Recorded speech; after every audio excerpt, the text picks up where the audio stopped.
elemen dasar grafis ini ya sudah disiapkan materi, teks ya, berupa slide, berupa link, berupa video, dan juga ada yang sifatnya tools untuk latihan dengan Photoshop ya, bisa. Dan nanti mungkin kita menggunakannya untuk desain bentuk dasar aja dulu ya.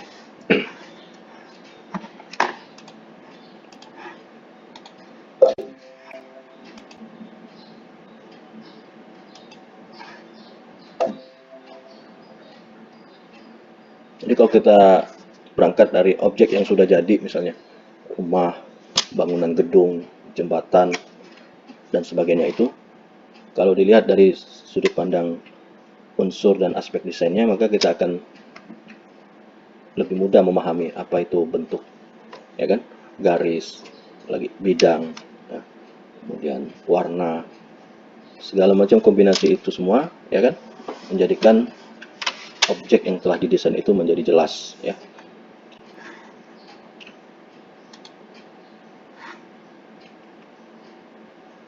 Jadi kombinasi yang macam-macam unsur tadi, ya, saling mengisi, saling melengkapi, saling menguatkan, ya, dari garisnya, dari bidangnya, dari bentuknya, dari warnanya, tekstur, dan nada gelapnya, nada gelap, nada terangnya, ya.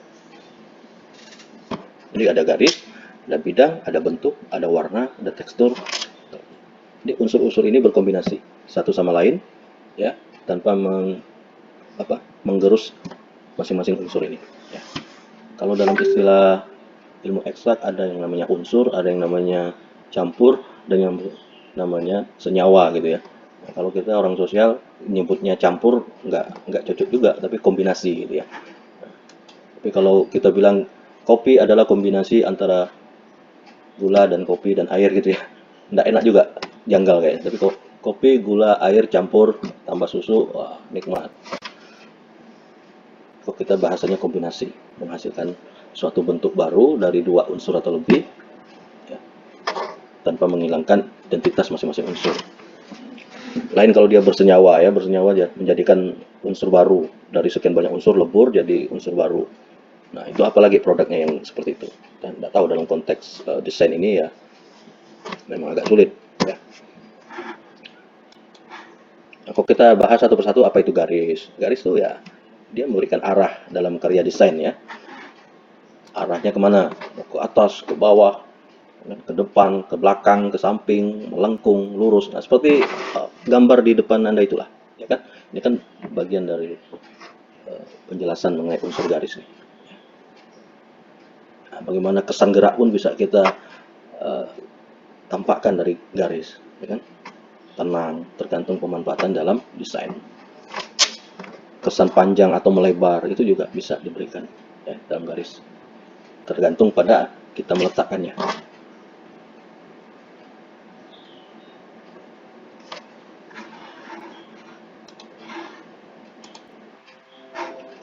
Nah, ini berikutnya dari garis itu adalah kesan berkaitan dengan efek psikologis yang ditimbulkannya. Kalau udah efek psikologis nih, seperti gambar yang nampak ini, masing-masing orang sama atau beda?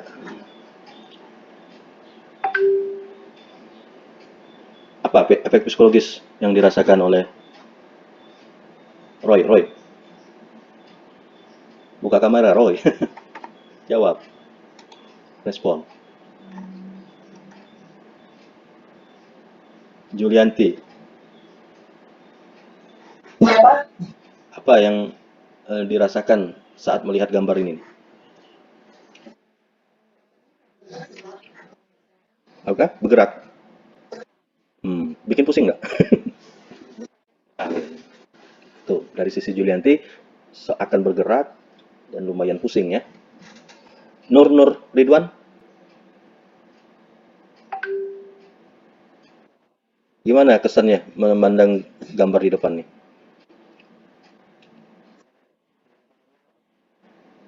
Seperti bergerak tadi ya. Ya. Nah, itu yang dimaksud efek psikologisnya ya, yang ditimbulkan dari garis-garis ini. Dia juga dapat membentuk gambar dua dimensi yang disebut bentuk kontur atau shape. Nah, ada konturnya, ada bentuk shape-nya, bentuk dasarnya. Ya. Selanjutnya dapat berkembang membentuk tiga dimensi yang disebut bentuk massa. Ya, ada unsur massanya. Ya. Seperti ada isinya lah gitu, ya, tiga dimensi itu. Makanya kalau Anda buka aplikasi misalnya Planner 5D, pernah coba belum? Planner 5D.com itu kan, itu bisa tuh Anda simulasikan hal-hal demikian ya, dengan lengkap tuh dengan elemen garis, bidang, bentuk, apalagi untuk menata ruangan buat denah, tapi bisa dua tiga dimensi gitu ya. Bahkan sama properti-propertinya juga bisa dimasukkan. Nah, kemudian bidang. Bidang dalam desain terbentuk oleh pemakaian garis, warna, dan lain-lain. Hubungan dari satu garis lebih, ya kan, itu bisa membentuk bidang. Ya. Mau horizon, mau vertikal. Ya. Jadi dia di bidang ini pemanfaatannya terdiri atas satu atau lebih kombinasi unsur-unsur desain tadi. Jadi kalau Anda sketsakan, bikin garis ketemu sudut dengan sudutnya, ya kan, secara mendatar atau vertikal, lalu Anda warnai, ya kan, Anda kasih uh, tambahan garis macam-macam, itu bisa disebut bidang. Kemudian bentuk merupakan penggambaran suatu objek yang dapat terlihat oleh mata. Kemudian kesannya dipindahkan pada bidang gambar melalui torehan, garis, warna, dan lain-lain. Bisa Anda membentuk, kalau Bapak bilang, bentuk rumah. Jadi berangkat dari torehan kita itu, ya, lalu kemudian bisa dikembangkan menjadi macam-macam, ya kan? Bisa divisualkan, bisa oleh orang teknik sipil bisa dijadikan wujud bangunannya, ya kan? Didirikan di sebidang tanah. Semakin jelas bentuk yang kita gambarkan, ya akan semakin menuntun orang untuk mudah mewujudkannya. Nanti kita bisa lihat beberapa macam model contoh jadinya lah ya, dari paduan semua elemen ini. Kemudian warna ya, ada warna. Ini beri efek psikologis ya, yang ditimbulkan ya, dari warna ini. Ada kesan hangat, dingin, ya, peringatan terhadap suatu bahaya. Ya. Anda kalau lihat warna merah, apa kesan psikologis ini? Nah, mulai ada atensi kan? Ini apa nih? Kan gitu. Nah, bahaya nih, marah nih, nah, berani, peringatan. Peringatan bukan kuning kah? Oke. Nah, kalau hangat dan dingin nih gimana nih? Warna biru kah? Pokoknya itulah ya, kita bisa lihat itu dari perspektif masing-masing orang, tentu akan punya persepsinya terhadap warna, kan? Menyangkut selera, menyangkut karakter, menyangkut apapun. Ya, tapi itu boleh-boleh saja. Yang penting kita sebagai desainer paham ya. Warna pokok misalnya apa? Merah, kuning, biru. Nah, biasanya para pelukis dari warna pokok ini dia campur baur jadi warna baru ya. Ada warna sekunder, ada jingga, orange, hijau, ungu, dan warna tersiernya campuran warna primer dengan warna sekunder.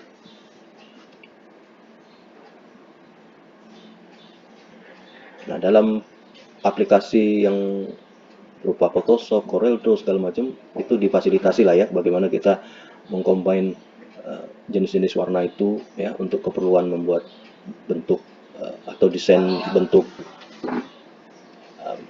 baliho, banner, ya, cover dan sebagainya.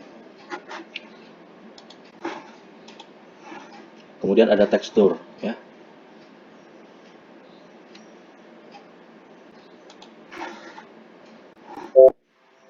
Dari tekstur ini yang nampak dari permukaan visualnya ya bisa memberikan kesan yang mungkin sama dengan rabaan ya, tapi ya itu tadi tetap beda dia ya. Cuman ya kalau ini benar-benar dirancang, didesain ya bisa bikin orang apa ya, terprank lagi. Jadi kena prank gitu ya, seperti aslinya loh, padahal jalan buntu tapi diberikan kombinasi garis, warna, bentuk, dan tekstur ya kan? Seolah-olah berada di apa? Persawahan, ya kan? Pegunungan, jurang dan sebagainya, ya kan? Itu kehebatan para mural itu. Nah, nada gelap terang ini harus dipertimbangkan juga, brightness atau kontrasnya nih. Jadi kalau kita mau objeknya terang ya latarnya gelap atau sebaliknya gitu ya. Dan itu bisa dimainkan apa gradasinya. Nah, ini ada rumusan mengenai aktivitas, sifat, tujuan, fungsi, dan varian ya. Aktivitas ada desain grafis, desain industri, arsitektur, desain interior, desain produk, profesi lainnya. Sifat, disiplin silang, tujuan berfokus pada bentuk, fungsi memberi informasi, nah ini penting nih, memberi penerangan atau pencerahan, membujuk atau melindungi. Yang negatif tidak ada di sini. Atau menipu atau mempermainkan orang, ngeprank orang nggak ada ya. Nah, itu bukan ada karena apa, ini dikesampingkan lah dalam desain yang bertanggung jawab ya. Varian bisa desain 1 dimensi, 2 dimensi, 3 dimensi. Nah, itu ada apa? Ada aplikasi bisa Anda gunakan ya, untuk dicoba. Nah, ini beberapa contoh ya kan. Kalau ini hasil daripada suatu desain, bisa Anda jelaskan garis, bentuk, bidang, warna, teksturnya. Ya, jadi berawal dari sketsa lah ya tentunya, sketsa lalu dirancang bangun menjadi wujud seperti ini, sebuah rumah yang minimalis, sederhana, tapi ada Lexus itu ya. Nah, Anda mau yang pilih mana ini? Yang kiri apa kanan nih? Apa yang ada pagar atau tidak? Ya kanan Pak, yang ada pagar Pak. Yang ada, yang ada pagar? Iya Pak. Iya Pak. Biar Robin bola tak keluar di jalan Pak bolanya. Oh, itulah beda zaman Bapak dulu dengan sekarang ya. Dulu susah cari rumah orang pakai pagar tuh. Itu orang-orang betul-betul orang kaya yang parno gitu ya. Dulu ya mungkin keadaan kondisi keamanannya mungkin udah kayak sekarang ya. Sekarang berpagar semua rata-rata. Tapi kan dari sini kita bisa lihat kan kesannya dari segi warna gimana? Nadanya gimana? Tenang atau garang? Tenang kan, kalem ya. Nah, ini rumah masa depan Anda nih. Mungkin macam-macam. Atau ada yang punya rumah sendiri atau nah, seperti ini yang agak konservatif ya. Yang namanya atap tuh harus kayak gini gitu. Persegi tiga gitu. Salam. Bapak udah bilang kan banyak pelayanan. Makanya di lab enggak ini. Nah, ini kalau interiornya kayak gini. Kita bisa lihat bagaimana paduan kombinasi setiap elemen tadi ya diwujudkan dalam bentuk denah interior 2 dimensi ini ya.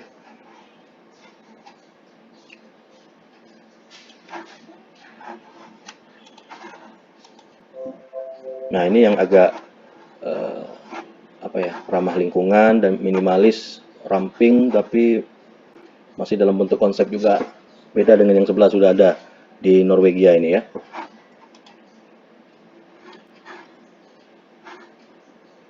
Jadi dia berani dia bikin miring gitu ya, kesan garisnya tuh, bidangnya tampil seperti miring, mengusung konsep sustainable design.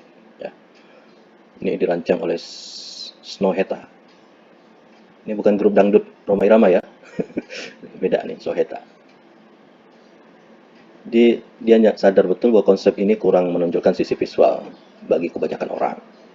Jadi dia pecahkan stigma itu dengan desain rumah unik, ya. Tapi visual estetisnya masih kelihatan ya. Ini ada kolam renangnya, ada koridornya, ada taman terbukanya gitu ya. Dengan warna lampu yang sudah diatur juga sedemikian rupa ya. Letak dan apa pancarannya tuh udah diprediksi bakal begini kesannya visualnya.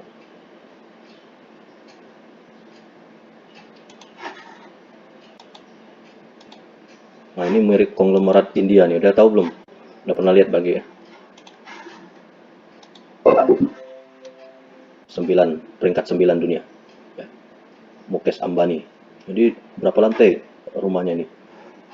Menonjol dari bangunan yang lainnya, dari segi ketinggian maupun bentuk dan apa desainnya nih. Ya. Dan untuk berapa lantai untuk mobil, ini untuk masing-masing lantai punya fungsinya nih. Nah, jadi namanya rumah miliarder, ya boleh-boleh aja lah, suka-suka dia ya, bikin.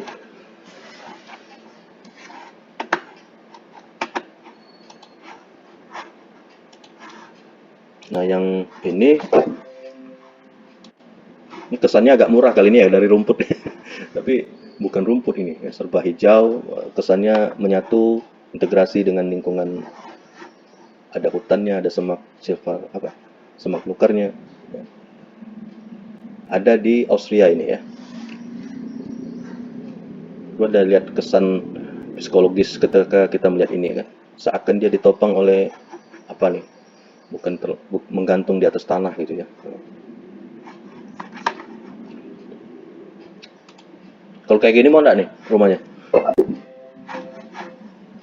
Aneh kali ya kalau di sini kita terapkan. Kadang orang-orang desain tuh mikirnya unik gitu, aneh yang nggak umum gitu. Kalau dianggap orang mungkin stres nih, ya beda sendiri. Nah ini bagaimana kesan luas, kesan ini bisa ditunjukkan ya dari kombinasi elemen desain tadi. Ya. Anda punya kamar sempit, bikin kesan luas ya, cobalah untuk pakai ide dia nih, ya kan? Digambar gitu. Nah ini gang udah buntu, udah sempit, tepiannya dikasih ini. Ya, gambar yang tadi bapak bilang, seolah di pegunungan, seolah di ini kan bertekstur dia punya nih, ya kan? Nah, ini seperti ini gitu kan? Pernah lihat langsung nggak di gang Anda mungkin ada yang kreatif? Di gang apa? Pontianak kan bukan? Di depan juga. Oh dinding.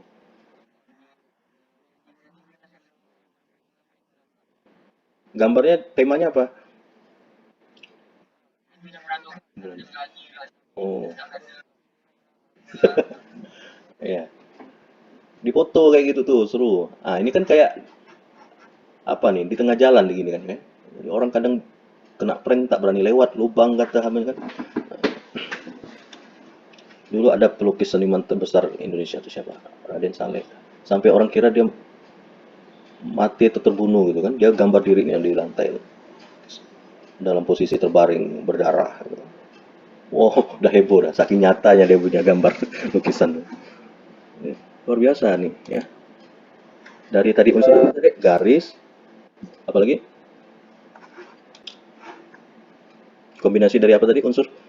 Lupa. Garis, bentuk, bidang, warna, tekstur, ya kan? Nada.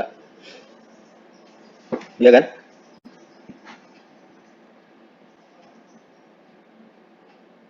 Yuk, Siti, coba ulangi Siti. Mana kameranya? Nah, Pak belum bisa on cam. Oke. Tadi ada garis, bidang, bentuk, warna, tekstur, dan nada gelap terang. Oke.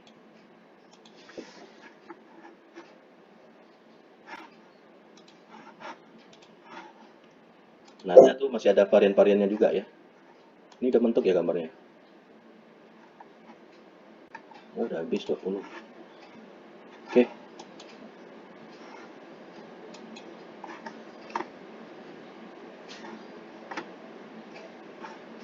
Nah, nanti dicoba tuh external tools-nya ya. Sudah ada yang coba belum?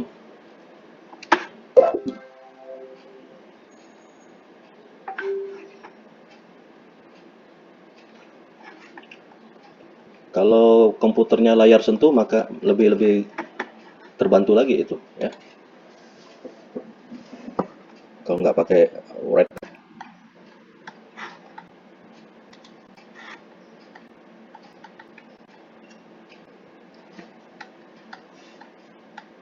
Nah, yang ini nih, udah tahu kan? Belum Bapak share rupanya. Ya.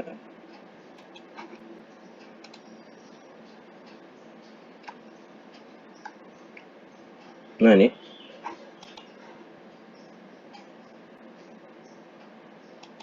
Di topik 4, latihan desain grafis. Nah, itu diklik. Udah dicoba belum?